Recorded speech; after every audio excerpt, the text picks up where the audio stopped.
નમો લોહે સૌહરિહંતાણમ નમો લોહે સૌહરિદાનમ નમો લોહે સૌઆયર્યાણમ નમો લોહે સૌજ્યાયાણમ નમો લોહે સૌત્રિકાવતી સાવણમ ઓમકારમિંદુ સંયુક્ત નિત્યમ જયંતિ યોગિન કામદમોક્ષદો તે ઓંકારાય નમો નમઃ મંગળમ ભગવાન મંગળમ ગૌતમોર્મિ મંગળમ કુંકુંદારી વિજેન્દ્રમોષ મંગળમ નમઃ સ્વાનુભૂત્યા ચકાસ્તિ સ્વભાવાય ભવાય સર્વમાં વિભાવ નિયુત નિરાકાર. સ્વાનુભૂતિ દર્શન પ્રસમ મૂર્તિ પૂજ્યબહેન શ્રી ચંપાબેનની સ્વાનુભૂતિ માર્ગ પ્રકાશક તત્વ ચર્ચા એટલે સ્વાનુભૂતિ દર્શન એનો સ્વાધ્યાય આપણે કરી રહ્યા છીએ. એમાં આપણે પ્રશ્ન 405 સુધી સ્વાધ્યાય કર્યો છે. હવે આજે આગળ લઈએ છીએ. પુસ્તકમાં પાના નંબર 227 405માં પ્રશ્નના સમાધાન પછીથી પ્રશ્ન છે. પૂજ્ય ગુરુદેવ કહેતા કે સમ્યક દર્શનથી ધર્મની શરૂઆત થાય છે, તો જેને સમ્યક દર્શન થયું તે જ સાચો જૈન કહેવાય. તે ન થાય ત્યાં સુધી શું કરવું? જેને સમ્યક દર્શન થયું તે જ સાચો જૈન કહેવાય. તે ન થાય ત્યાં સુધી શું કરવું?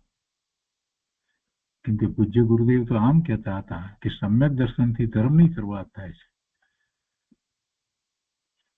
પૂજ્ય બેન શ્રી સમાધાન આપતા કહે છે કે સમ્યક દર્શન થાય પછી જ સાચો જૈન કહેવાય.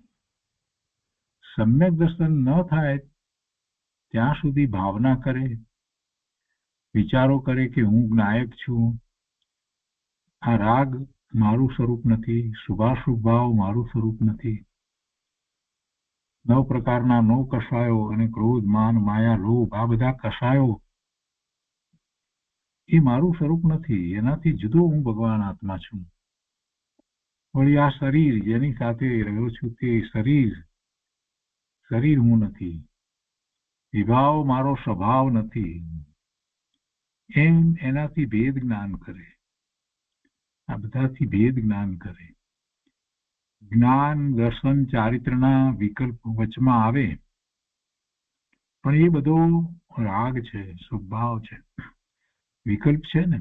જ્ઞાન, દર્શન, ચારિત્રના વિકલ્પ વચમાં આવે પણ એ બધો પણ સ્વભાવ છે, રાગ છે. એ રાગથી પણ જુદો હું ચૈતન્ય અખંડ દ્રવ્ય છું, એમ પોતાના જ્ઞાયકનું અસ્તિત્વ જુદું વિચારે. એમ પોતાના જ્ઞાયકને ભિન્ન પાડે કે એનાથી પણ જુદો હું જ્ઞાયક જ્ઞાન સ્વરૂપી ભગવાન આત્મા છું. એ જ્ઞાયકની અંદર અનંતા ગુણ છે, તેની પર્યાયો પરિણમે છે. તેના વિચારો કરી જ્ઞાયકનો નિર્ણય કરે. પણ એવું જ્ઞાયકનો નિર્ણય કરવા માટે અનંત ગુણનો સ્વામી, અનંત ગુણનો પીન અને અનંત પર્યાયો એમાં ગર્ભિત પડી છે. આ બધા વિચાર કરે પણ પછી એ નિર્ણય થાય પછી તો પોતે અખંડ અભેદ જ્ઞાયક એક જ વસ્તુ છે ને. અને એમ કરી અને સ્વ તરફ વળે છે. જ્યાં સુધી સમ્યક દર્શન પ્રગટ ન થાય ત્યાં સુધી તેનો વિચાર, વાંચન, લગ્ની મહિમા કર્યા કરે. દેવ, શાસ્ત્ર, ગુરુની મહિમા કરે અને હું ચૈત્યને અખંડ દ્રવ્ય છું, નાયક છું, બધાથી મારું અસ્તિત્વ જુદું છે, એમ ભેદ જ્ઞાન કર્યા કરે. તો એ 406 પ્રશ્નનું સમાધાન થયું. એ પછી 407મો પ્રશ્ન છે. બીજા વિકલ્પ કંઈ ન કરે અને હું ચૈતન્ય છું એમ કરે તો એ વાત તો સારી વાત છે, એમ જ કરવાનું છે. ત્યાં વિકલ્પમાં જવાની જરૂર જ ક્યાં છે? હું ચૈતન્ય છું એમ કરે પણ એવું ત્રિવસૃતના અભ્યાસ દ્વારા જ્ઞાન ભાન કરી અને નિર્ણય કર્યો હોય અને પછી એ ભાવ સતત ટકી રહે તો કામ થાય ને. પણ વચમાં બીજા વિકલ્પ આવ્યા વગર રહેવાના નથી. પૂજ્ય બેનશ્રી એટલે સમાધાન આપતા કહે છે કે બીજા કોઈ વિકલ્પ કરવા ન ઈચ્છે તો પણ તે આવ્યા વગર રહેતા જ નથી. હું ચૈતન્ય છું તે પણ સ્વભાવનો એક વિકલ્પ છે. એ પણ એક સ્વભાવનો વિકલ્પ છે. વિકલ્પ ન આવે એમ નહીં, વિકલ્પ પહેલા છૂટતા નથી. પહેલા વિકલ્પથી હું જુદો છું એવી શ્રદ્ધા, એવી પ્રતીતિ થાય. અર્થાત પહેલા ભેદ જ્ઞાન થાય, પછી વિકલ્પ છૂટે છે. પહેલા ભેદ જ્ઞાન થાય, પછી વિકલ્પ છૂટે છે. હું નાયક કે જ્ઞાન સ્વભાવી ભગવાન આત્મા છું, એ વિકલ્પ પછી એ વિકલ્પ છૂટી જાય ને હું એ જ છું. એનાથી વિકલ્પથી હું જુદો. વિકલ્પ એ મારું સ્વરૂપ નથી. જે છું એનો તો મેં નિર્ણય કર્યો છે. હવે એનો વિકલ્પ કરવાની પણ જરૂર નથી. પ્રથમ વિભાવની કરતા બુદ્ધિ છોડવાની છે કે કોઈ વિભાવનો હું કરતા નથી. હું ચૈતન્ય નાયક છું. તો એ 407મા પ્રશ્નનું સમાધાન થયું. એ પછી પ્રશ્ન છે, હું નાયક છું તે બધા વિકલ્પ ચાલે, તે અંતરની શાંતિ ન કહેવાય? હું નાયક છું એમ એવા વિકલ્પ, એ બધા વિકલ્પ ચાલે તો તે અંતરની શાંતિ ન કહેવાય? તે અંતરની શાંતિ હોય તો પછી વિકલ્પ કેવી રીતે હોય? વિકલ્પ છે તો મન સાથે જોડાયેલો છે, તો અંતરની શાંતિ ક્યાંથી હોય? પૂજ્ય બેનથી સમાધાન આપે છે કે તે અંતરની શાંતિ ન કહેવાય. હું નાયક છું તે બધા વિકલ્પ ચાલે, એવા વિકલ્પ ચાલે એટલે અંતરની શાંતિ ના, એમ ન કહેવાય. હું જ્ઞાનમય છું, દર્શનમય છું એવા શુભ ભાવને લઈને વિકલ્પની મંદતા થાય, આકુળતા ઓછી થાય એટલે તેને શાંતિ લાગે. પણ તે કઈ અંતર સ્વભાવની શાંતિ નથી. મંદ કસાય હોય ને, શુભભાવ એવા હોય અને એ પણ આત્માના લક્ષ્ય શુભભાવ હોય તો આકુળતા ઓછી થઈ જાય છે એટલે એને શાંતિ લાગે. પણ તે ખરેખર જે અંતર સ્વભાવની શાંતિ નથી. તે તો વિકલ્પ મંદ થયા, કસાય મંદ થયો, શુભભાવનો આશ્રય લીધો એટલે આ શાંતિ તો લાગે છે. એ અંતરની શાંતિ, અંતર સ્વભાવની શાંતિ નથી. અપ્રશસ્તમાંથી પ્રશસ્તમાં આવે, અશુભમાંથી શુભમાં આવે. તેથી દેવ, શાસ્ત્ર, ગુરુના વિકલ્પમાં તેને શાંતિ લાગે છે. અશુભમાંથી શુભમાં આવે ત્યારે પણ શાંતિ લાગે. કસાયો મંદ પડી ગયા હોય, અતિ મંદ પડી ગયા હોય ત્યારે પણ શાંતિ લાગે. પણ એ સ્વભાવની શાંતિ નથી. સ્વભાવ અંદરમાં જે ગુણ પડ્યા છે, ભગવાન આત્મા અનંત ગુણનો પિંડ કહીએ છીએ, તો જે ગુણ છે એનું ભવન જે છે એને અનુસરીને જે શાંતિ થાય છે, જે આનંદની દશા થાય છે, જે નિર્મળતાની દશા થાય છે, એ જુદી વસ્તુ છે એમ કે છે. એટલે કે છે કે અપ્રશસ્તમાંથી એટલે અશુભમાંથી પ્રશસ્તમાં આવે, શુભમાં આવે. તેથી દેવ, શાસ્ત્ર, ગુરુના વિકલ્પમાં તેને શાંતિ લાગે. તેનાથી આગળ જાય અને વળી શ્રુતનું ચિંતન કરે કે હું જ્ઞાન છું, દર્શન છું, તો એવા વિચારો કરે ત્યાં પણ તેને શાંતિ લાગે. પણ તે શાંતિ તેના સ્વભાવની નથી. સ્વભાવની શાંતિ તો યથાર્થ ભેદ જ્ઞાન કરે તેને થાય. બધાથી પોતે જુદો છે તો જુદો પડી જાય ભેદ જ્ઞાન, ત્યારે એ શાંતિ પ્રગટે છે. આનંદ તો વિકલ્પ છૂટીને નિર્વિકલ્પ થાય ત્યારે સાચો આવે. વિકલ્પ છૂટી અને નિર્વિકલ્પ થાય ત્યારે સાચો આનંદ આવે. હું જ્ઞાન છું, દર્શન છું, તે તો વિકલ્પ મિશ્રિત જ્ઞાન છે તે કાંઈ નિર્વિકલ્પ દશા નથી, તો સવિકલ્પ દશા છે. તો 408 આ પ્રશ્નનું સમાધાન થયું. એના પછી પ્રશ્ન છે, ચકલાને સમ્યક દર્શન થાય તો શું એને આવી બધી ખબર પડતી હશે કે આ વિકલ્પ છે અને આ સાચી શાંતિ છે? ગુરુદેવે કહ્યું છે ને, ચકલાને પણ થાય ને સંગની પચેન્દ્રિયને થાય. કહે છે કે ચકલાને સમ્યક દર્શન થાય તો શું એને આવી બધી ખબર પડતી હશે કે આ વિકલ્પ છે અને આ સાચી શાંતિ છે?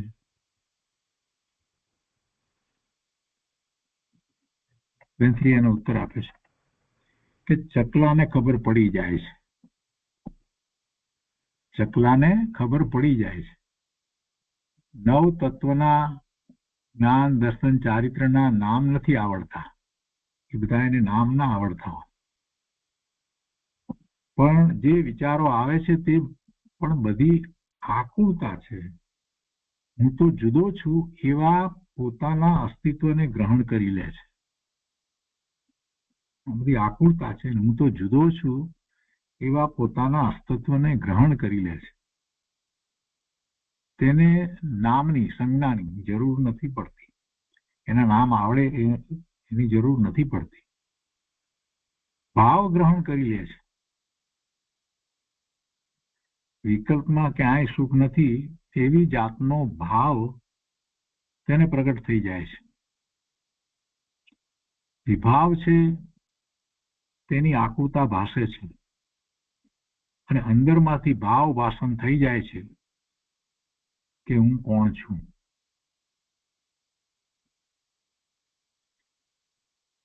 આ વિભાવ શું, સ્વભાવ શું, તેમાંથી તેને સ્વભાવ ગ્રહણ થઈ જાય છે. શબ્દ નથી આવડતા પણ એને એવું ભાવ ભાષણ થાય છે. ચૈતન્ય તે હું, આ રાગ આદિ તે હું નહીં, એવું ભાવ ભાષણ થઈ જાય છે. એ શબ્દ નથી આવડતા. અને એવું કેમ થાય? કેમ કે એ પૂર્વનો આરાધક જીવ હોય ત્યારે એને આ તિર્યંચ પર્યાય, ચકલાની પર્યાયની અંદર એને સમ્યક દર્શન થાય. કે અમસ્તુ થાય છે. પૂર્વે એવો આરાધક હતો અને સહેજ માટે રહી ગયો, ચૂકી ગયો, તો એને સમ્યક દર્શન થાય છે. તિર્યંચમાં સમ્યક દર્શન થાય છે તો શું છે? ને આ ભાવ ભાષણની વાત જે કરી છે એટલે પૂર્વે કરીને આવ્યો છે ત્યારે એને ભાવ ભાષણ થઈ જાય છે અને ચૈતન્યને ગ્રહણ કરી લે છે. એમ કઈ થઈ જાય એવી વાત હોતી નથી. તિર્યંચમાં થાય છે સમ્યક દર્શન તો એટલે તિર્યંચને થાય છે ને એને શબ્દો નથી આવડતા તો થાય છે તો પછી અમને પણ થઈ જશે. એમ આ બધું જાણવાની જરૂર શું છે? ભાઈ એ તિર્યંચમાં તો અત્યારે છે. ગુરુએ એને આ બધી આરાધના કરી છે, ચિન્વાણી એને પ્રાપ્ત થઈ હતી અને એની ભાવના પણ એવી હતી. ચિન્વાણીને સમજી, સ્વીકારી, આત્મસાત કરી અને સમ્યક્ત્વ પ્રગટ કરવાની ભાવના પણ એ વખતે ભાવી હતી. પણ આયુષ પૂરું થયું અને પછી પૂર્વ એવા કંઈક કર્મ બંધાયા હતા તો આ તિર્યંચનો ભાવ થયો. પણ એમાં પણ ક્યારેક કંઈક બને છે અને તરત જ એ આવો પોતાનો સ્વભાવ છે એને ગ્રહણ કરી લે છે. શબ્દ નથી આવડતા, ભાષા નથી, છતાં પણ ચૈતન્ય તે હું, આ રાગ આદિ તે હું નહીં, એવું ભાવ ભાષણ થઈ જાય છે અને ચૈતન્યને ગ્રહણ કરી લે છે. બધા સૂક્ષ્મ સૂક્ષ્મ વિકલ્પો તે પણ આકુળતા વાળા છે. એક વિકલ્પ વગરનો મારો આત્મા છે, તેમાં જ મને શાંતિ અને આનંદ છે, એવી પ્રતીતિ અને ભાવ ભાષણ તેને થઈ જાય છે. તો આ 409મા પ્રશ્નનું સમાધાન થયું. ચકલાને કેવી રીતે થાય? એના પછીનો પ્રશ્ન છે, મનુષ્ય કરતા ચકલાની શક્તિ વધારે હોય છે કે તેને સમ્યક દર્શન થઈ જાય છે? વળી પાછો ચકલાનો પ્રશ્ન. ભાઈ જીવ માત્ર સરખા છે. શું શક્તિની વાત કરવી છે પ્રભુ? મનુષ્ય કરતા ચકલાની શક્તિ વધારે હોય છે કે તેને સમ્યક દર્શન થઈ જાય છે? ગુરુદેવ કહે છે કે જીવ માત્ર ભગવાન આત્મા છે. સંગની પણ છે, સંગની પચેન્દ્રિય થયો છે. એવો જીવ પૂર્વનો આરાધક હોય તો તિર્યંચ હોય કે નારકી હોય તો પણ સમ્યક દર્શન પ્રગટ કરે, કે દેવ હોય તો પણ સમ્યક દર્શન પ્રગટ કરે. અહીંયા આ પ્રશ્ન કર્યો ને કે મનુષ્ય કરતા ચકલાની શક્તિ વધારે હોય છે કે તેને સમ્યક દર્શન થઈ જાય છે? એ પ્રશ્નનો ઉત્તર આપે છે બેન. પૂજ્ય બેનશ્રી કહે છે કે શક્તિ વધારે નથી, પણ પૂર્વ ભાવમાં સાંભળેલું હોય છે, એવા સંસ્કાર નાખેલા છે. પૂર્વ ભાવમાં સાંભળેલું છે એટલું જ નહીં, પણ એના ઉપર ચિંતન વગેરે કરીને એવા સંસ્કાર નાખેલા છે. તેથી આત્મા જાગી ઉઠે છે. મનુષ્યમાં શક્તિ વધારે છે, પણ જે મનુષ્ય પુરુષાર્થ કરે તેને ભાવ વાસન થાય છે. શક્તિ ભલે ને વધારે હોય તો શું છે? કઈ શક્તિની વાત કરવી છે પ્રભુ? ચકલાને જેને સમ્યક દર્શન થયું એની વાત ત્યારે આ કરી ત્યારે આ ભાઈને બેઠું નહીં કે શું ચકલાને એટલી શક્તિ હોય? તો ભાઈ એને પૂર્વ ભાવમાં એ ક્યાં ચકલો હતો? એ પૂર્વ ભાવમાં એને એવી આરાધના કરીને આવ્યો છે, સાંભળેલું છે, નિર્ણય કર્યા છે, એના સંસ્કાર નાખ્યા છે, એટલે થાય છે. પુરુષાર્થ કરે તેને ભાવ વાસન થાય છે. ચકલાને પૂર્વના સંસ્કાર છે, પૂર્વે દેવ ગુરુ આગળ સાંભળેલું હોય છે, એમાંથી તેને સંસ્કાર જાગી ઉઠે છે અને ચૈતન્ય ગ્રહણ કરી લે છે. ભાવ વાસન થાય છે, એને એવું ભાવ વાસન થાય છે. સિંહના ભાવમાં મહાવીર સ્વામી ભગવાનનો જીવ છે, એને સિંહના ભાવમાં સમ્યક દર્શન થયું.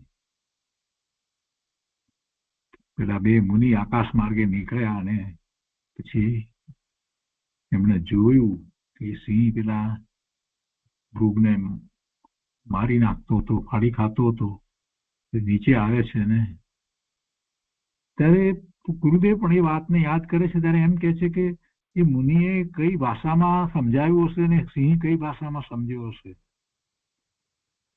મુનિએ કઈ ભાષામાં સમજાવ્યું હશે ને કે જેથી એ સિંહ સમજ્યો હશે.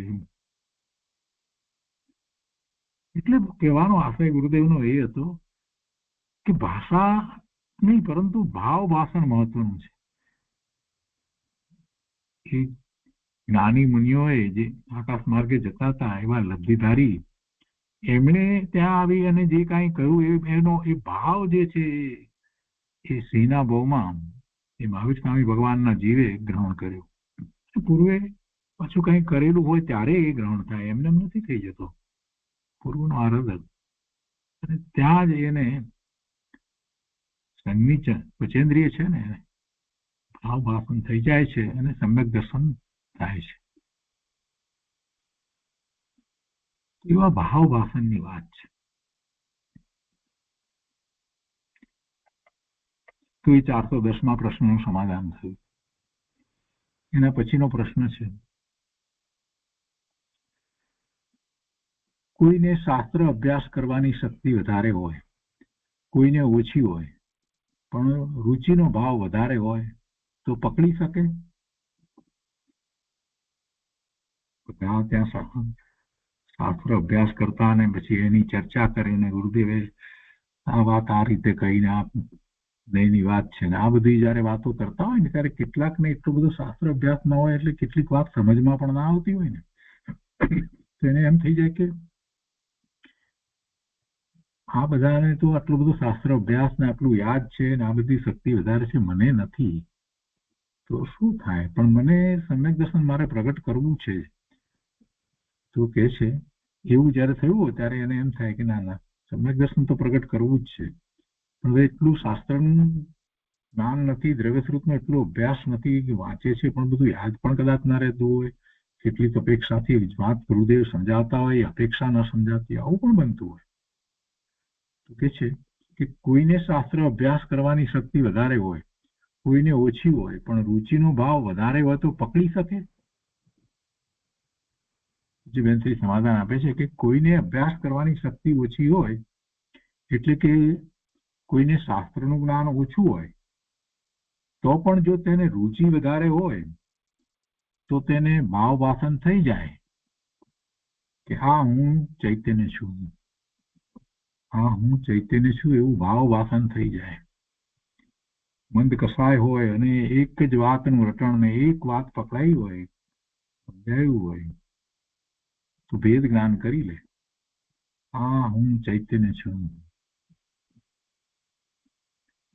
શાસ્ત્રનો અભ્યાસ વધારે કરવો પડે એમ નહીં.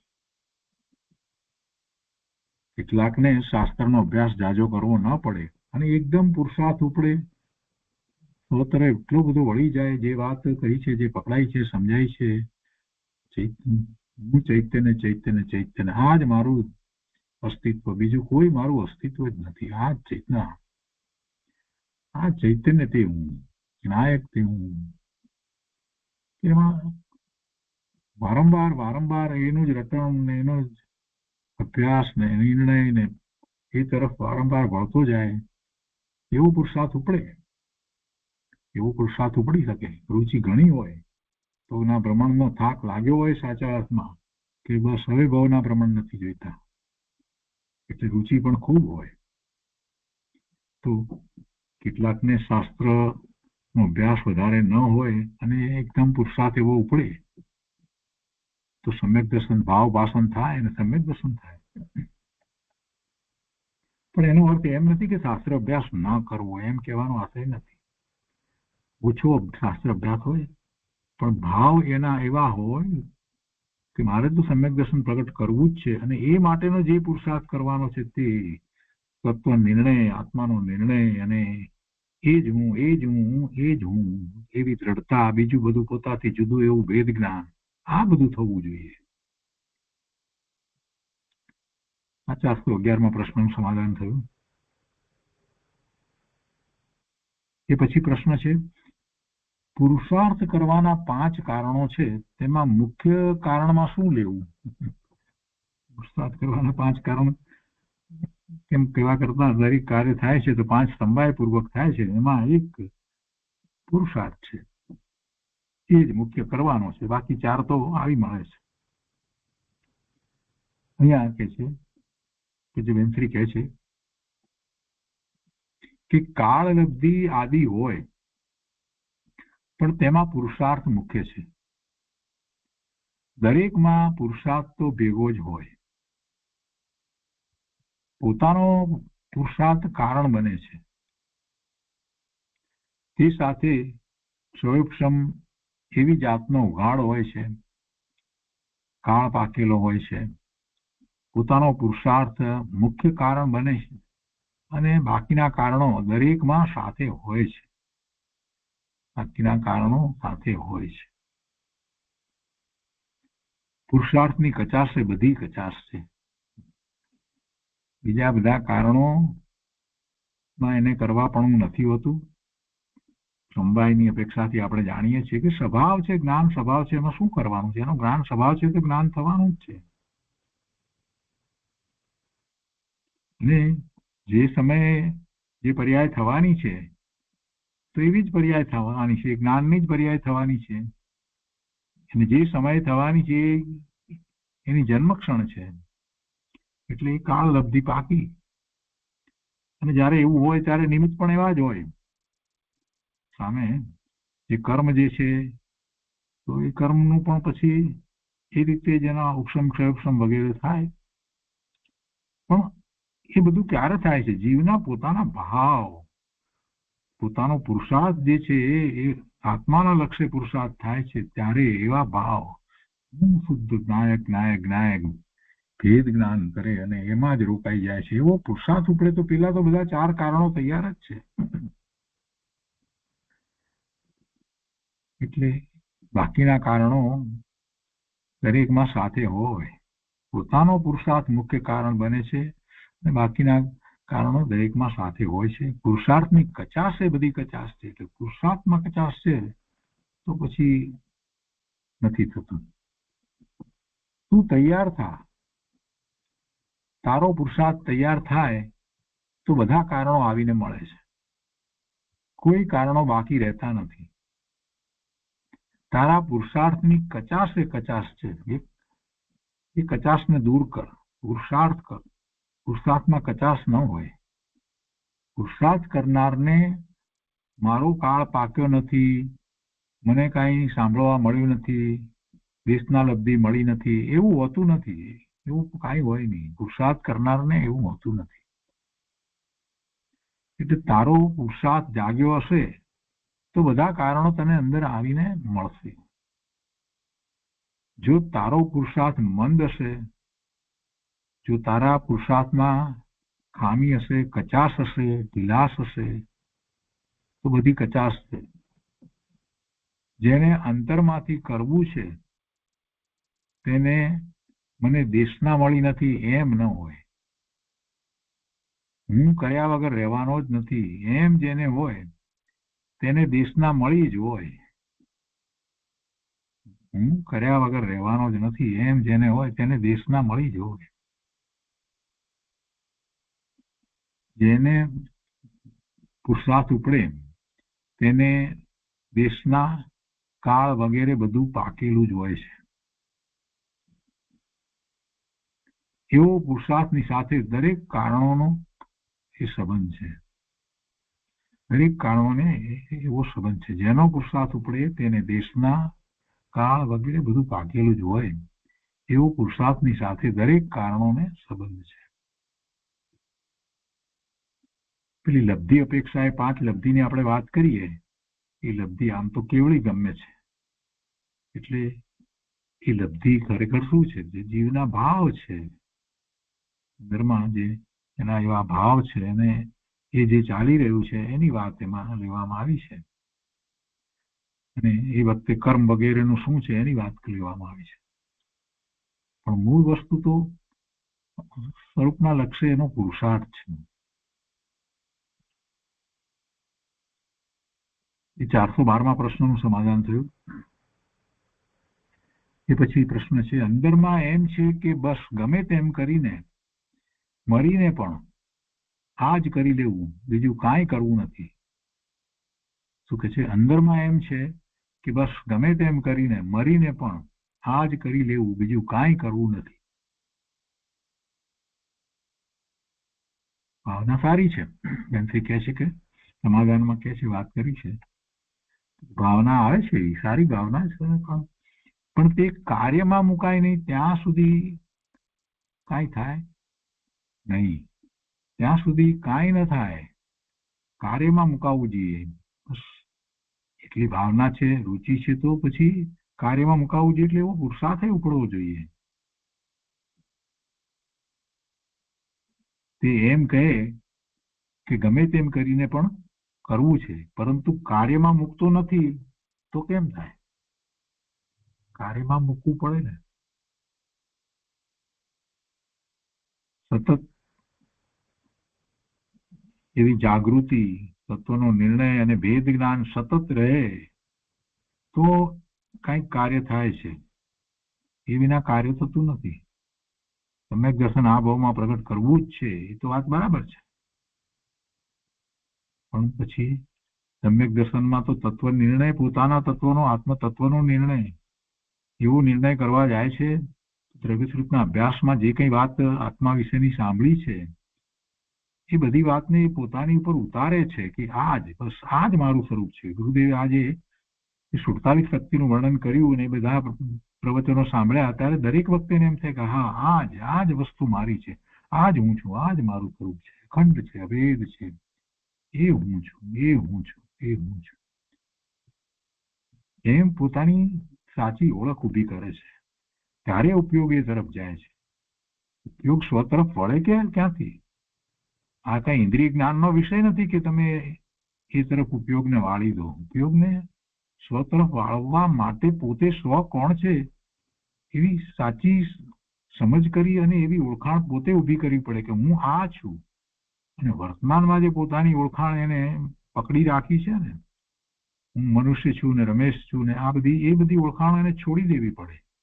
એ નથી, એ હું નથી, એ નથી. એ બધાથી ભેદ જ્ઞાન કરવાનું છે, એ મારું સ્વરૂપ નથી. એમ આગળ વધાય છે. માત્ર કઈ વાત કરીએ, ભાવના કરીએ, વિચાર કરીએ એટલે કઈ આગળ વધાય એમ નથી. કે છે કે કાર્યમાં મુકતો નથી તો કેમ થાય? એમ કે છે કાર્યમાં મૂક ને. ગમે તેમ કરીને મરીને પણ મારે સમ્યક દર્શન પ્રગટ કરવું છે. બોલવામાં તો સારું લાગે છે, પણ કરવું જોઈએ ને, કાર્ય કરવાનું છે. એ 413 પ્રશ્નનું સમાધાન થયું. એના પછી પ્રશ્ન છે કે કહે છે કે આ કરવું જ છે એવી ભાવના દ્રઢ છે, પણ પુરુષાર્થમાં પહોંચાતું નથી. એટલે કે છે કે આ કરવું જ છે તેવી ભાવના દ્રઢ છે, પણ પુરુષાર્થમાં પહોંચાતું નથી. સમાધાનમાં બેનશ્રી કહે છે કે જેણે એમ નક્કી કર્યું છે કે આ પ્રગટ કરવું જ છે, તેનો પુરુષાર્થ પહોંચ્યા વગર રહેવાનો નથી. નક્કી કર્યું છે, સાચા રીતે નક્કી કર્યું છે અને પુરુષાર્થ ઉપડે જ છે. ન ઉપડે તો ન પ્રાપ્ત કરે, પણ તેનો પુરુષાર્થ પહોંચ્યા વગર રહેવાનો નથી. તેને કાળ લાગે તો પણ ગ્રહણ કર્યા વગર રહેવાનો નથી. વધારે સમય જાય. સાચી લગ્ની લાગી છે, જેને અંતરમાંથી લાગી છે કે આ જ્ઞાયકને ગ્રહણ કરવું જ છે, આ ગ્રહણ કરવું જ છે, આ પ્રગટ કરવું જ છે, તો તેને ધીમો ધીમો પણ પુરુષાર્થ ઉપડે છે. જેને અંતરમાંથી લાગી છે કે બીજું નથી જ જોઈતું, બીજું નથી જ જોઈતું, અને વાસ્તવમાં એના જીવનમાં દેખાય કે એને બીજી કોઈ વસ્તુ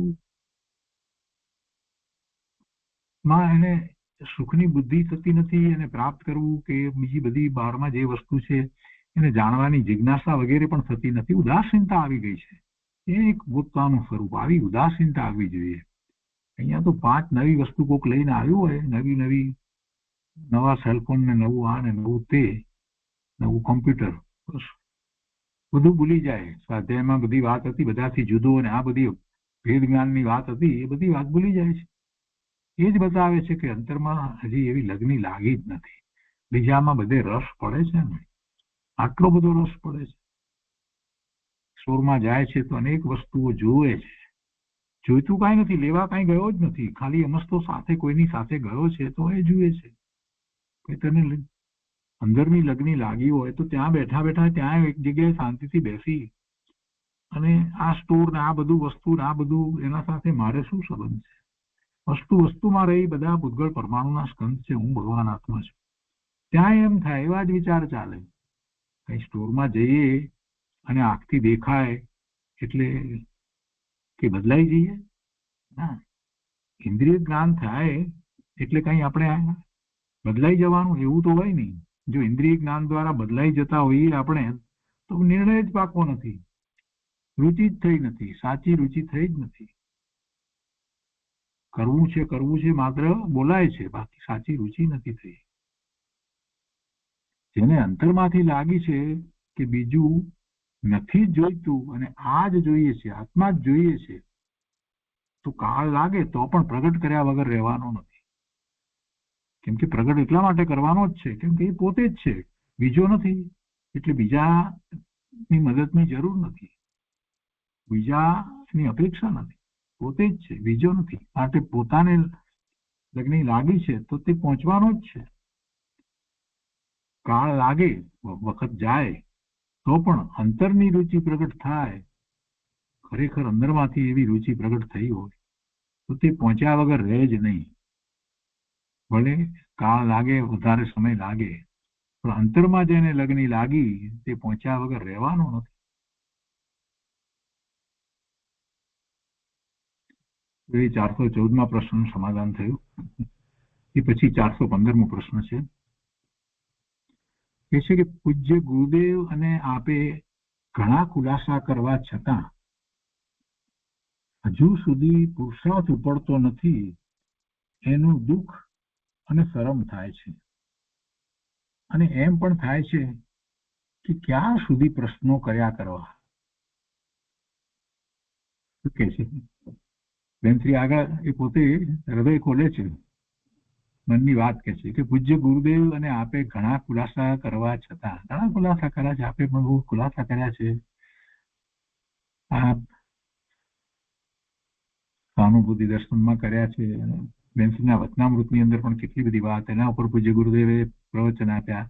અને ગુરુદેવે આટલા બધા શાસ્ત્રો ઉપર પ્રવચન દ્વારા વસ્તુ સ્વરૂપને કેવું સ્પષ્ટ કર્યું, મુક્તિનો માર્ગ કેવો બતાવ્યો, સમ્યક દર્શન કેવી રીતે થાય એની આખી રીત બતાવી દીધી. આ બધું કર્યું છે ને, આપણે જાણીએ છીએ. એટલે આ ભાઈ પણ એ વાત બરાબર કહે છે કે પૂજ્ય ગુરુદેવ અને આપે ઘણા ખુલાસા કર્યા છે, તો આવા ખુલાસા કરવા છતાં હજુ સુધી પુરુષાર્થ ઉપડતો નથી. એનું દુઃખ અને શરમ થાય છે. દુઃખ પણ થાય છે અને શરમ થાય છે. આટલું બધું વાત સાંભળી, આટલું બધું કર્યું, તો પણ હજી કેમ આમ? અને એમ પણ થાય છે કે ક્યાં સુધી પ્રશ્નો કર્યા કરવા, ક્યાં સુધી પ્રશ્નો કર્યા કરવા? બેનથી આગળ પ્રશ્નો કરાય છે ને, તો ક્યાં સુધી કર્યા કરવા? ઘણું સમજાવ્યું છે, ઘણું સાંભળ્યું છે, હવે કેટલા પ્રશ્નો કરીને કે આગળ વધવાનું? કેટલા પ્રશ્નો કરવાના? બધા જ સમાધાનો આપે તો આપ્યા છે બેનશ્રીને, એમ એ કહે છે. તો હવે ક્યાં સુધી પ્રશ્ન કરવા? આવતા હશે ભાઈ બેનશ્રી પાસે, બીજાઓ પ્રશ્ન કરતા હશે, પોતે પણ કંઈક પ્રશ્ન કરતા હશે અને એના સમાધાનો એ સાંભળતા હશે, એટલે ત્યારે આવી વાત કરે છે. બેનશ્રી સમાધાનમાં કહે છે કે ગુરુદેવે તૈયાર કરીને બધું આપ્યું છે. ગુરુદેવે તૈયાર કરીને બધું આપ્યું છે. ક્યાંય ગોતવાનું કે મેળવવાનું બાકી રહેતું નથી, કઈ બાકી રહી જતું નથી કે ક્યાંય બીજે જવું પડે. પોતાને એક પુરુષાર્થ જ કરવાનો બાકી રહે છે. જગતના બીજા જીવોને સત્ય શોધવાની મુશ્કેલી પડી છે કે શું સત્ય છે.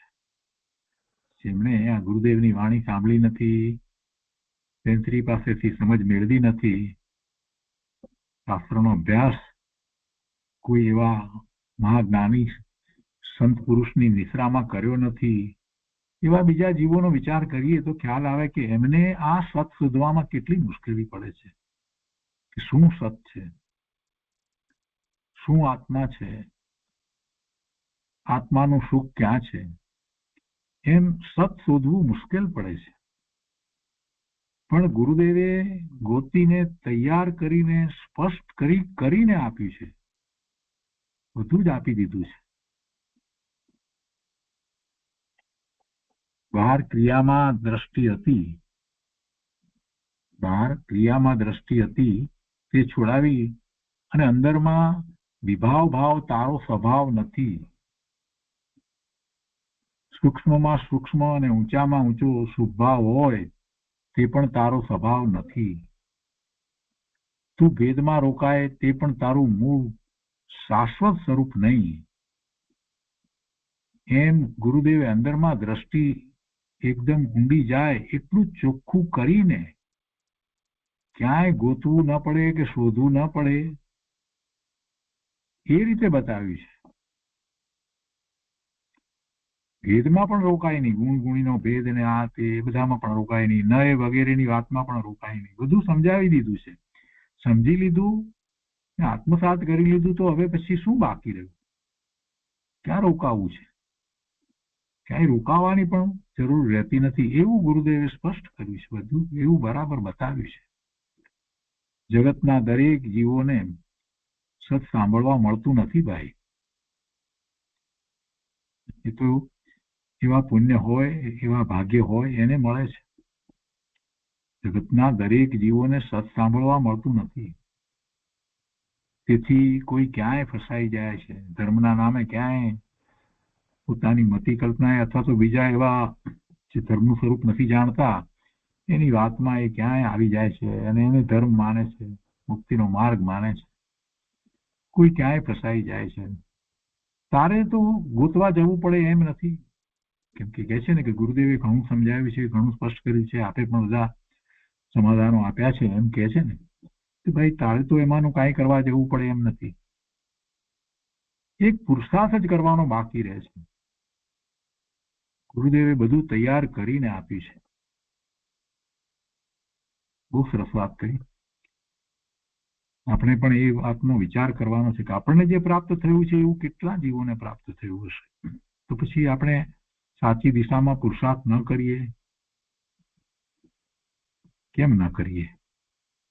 જરૂર કરીએ. આપણે સાચી દિશામાં પુરુષાર્થ કરવો જ જોઈએ. શા માટે નથી કરતો? એમ અંદરમાં થવું જોઈએ. જૈનશ્રીનો કહેવાનો આખો આશય એ છે કે બધું મળી ગયું ને, બધું મળ્યું છે છતાં પણ એવો પુરુષાર્થ નથી કરતા અને આમને આમ સમય વિતાવી દઈએ. તો આવો અમૂલ્ય ભાવ, જેમાં બધું જ મળ્યું હોય એવો અમૂલ્ય ભાવ કઈ વારે વારે મળતો નથી. કેટલા બધા પુણ્યના કારણે આવો ભાવ મળ્યો. એમાં જીનવાણી મળી. જીનવાણીની સાચી સમજ આપનારા ગુરુદેવ, બેનશ્રી વગેરે મળ્યા, કૃપાળુદેવ મળ્યા. ભલે પ્રત્યક્ષ ન મળ્યા હોય તો પણ એમની વાણી જે રીતે મળી છે બધું પ્રત્યક્ષ જેવું જ છે ને, એથી વિશેષ શું હોય? એટલે બેનશ્રીએ એ માર્ગદર્શન અહીંયા આપ્યું છે. 415માં પ્રશ્નના સમાધાનમાં બહુ સરસ માર્ગદર્શન આપ્યું છે. તો આજનો સ્વાધ્યાય આપણે અહીંયા સુધી રાખીએ છીએ, 415માં પ્રશ્નના સમાધાન સુધી.